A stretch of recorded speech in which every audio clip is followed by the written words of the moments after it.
The clash between Vybz Kartel and Mavado stands as one of the most pivotal and dramatic sagas in the history of dancehall music.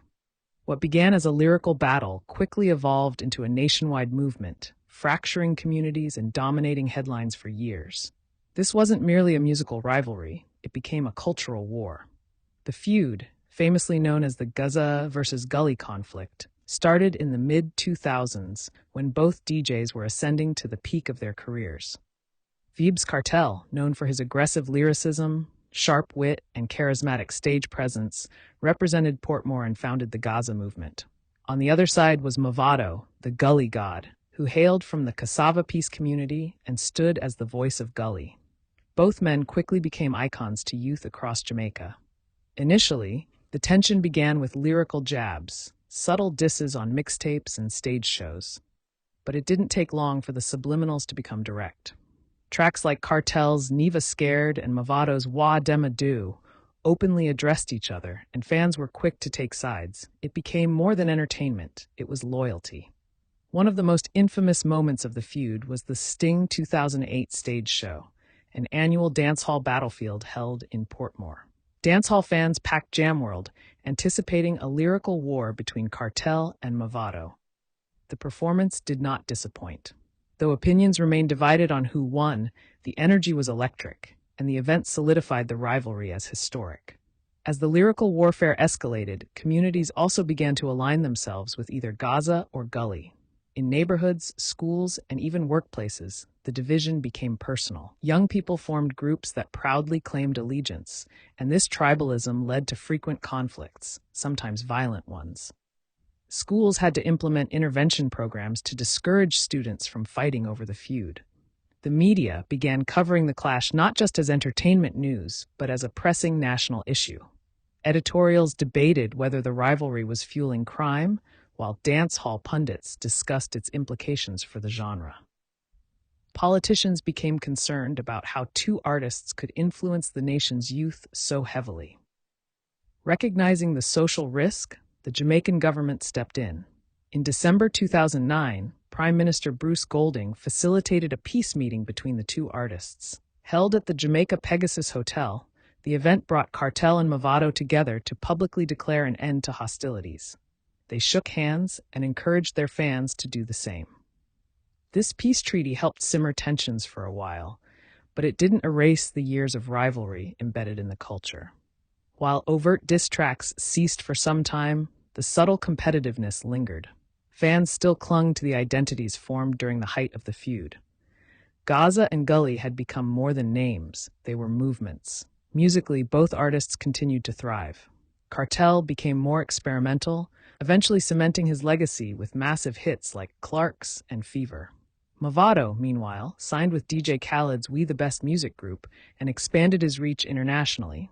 Despite their different paths, both men continued to dominate dancehall. Yet, the rivalry's shadow never fully faded. In 2020, tension reignited when Vybz Kartel posted an old photo of their sons on Instagram.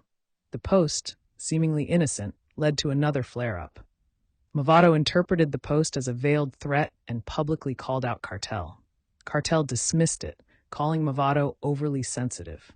This brief rekindling reminded fans of the intensity of their history. Throughout the years, artists who came up during the feud had to choose sides, or at least navigate the complex landscape it left behind. Popcaan, once a protege of Kartel, was seen as Gaza to the bone. Others, like Chase Cross, aligned with Mavado. Collaborations were often influenced by these alliances, as were stage show lineups and radio play. The music itself evolved during this time. Diss tracks like Last Man Standing by Kartel and Dema Pre by Mavado became classics, not just because of their lyrical content, but because they were anthems in a cultural war.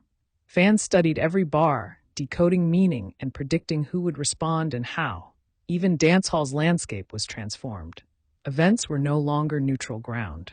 Promoters had to be cautious about booking both Gaza and Gully artists on the same lineup. Police presence increased at dancehall events due to fears of clashes among fans. Merchandising and branding took advantage of the feud. Vendors sold Gaza and Gully-themed shirts, flags, and even footwear. This capitalistic response further entrenched the feud as a lifestyle. Some businesses reported increased sales simply by marketing to one side or the other. The Gaza Gully feud also drew international attention. Media outlets like The Guardian and BBC reported on the situation, often comparing it to American hip-hop beefs like Biggie versus Tupac. The difference, however, was that this rivalry threatened to destabilize communities on a societal level. Cultural commentators began questioning dancehall's influence and the responsibility artists held. Were Kartel and Mavado simply creative geniuses caught in a narrative, or were they instigators of dangerous social behavior? The answer remained complex, as both men insisted their music was a reflection of life, not the cause of its struggles. In terms of lyrical output, both artists pushed each other to their creative limits. The clash birthed some of the most potent and impactful music of the era.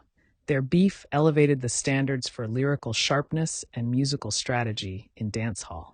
While the feud appeared to be about personal egos, many believe it was a battle of philosophy.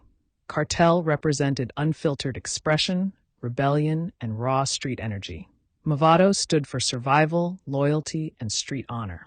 These differing worldviews resonated deeply with fans depending on their backgrounds. Over time, the Gaza Gully War became a historical reference point. Newer artists now reference the feud with reverence. Some see it as a cautionary tale. Others see it as a golden era of authenticity in dancehall culture. Despite their personal issues, both Kartel and Mavado contributed significantly to dancehall's global reach. Their lyrical battle turned international eyes to Jamaica, showcasing not only talent, but the raw cultural energy unique to the island. Their feud also forced conversations around censorship, artist accountability, and the fine line between art and incitement.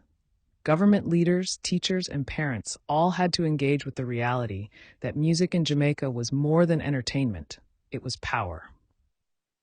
Interestingly, the sons of both artists are now dabbling in music.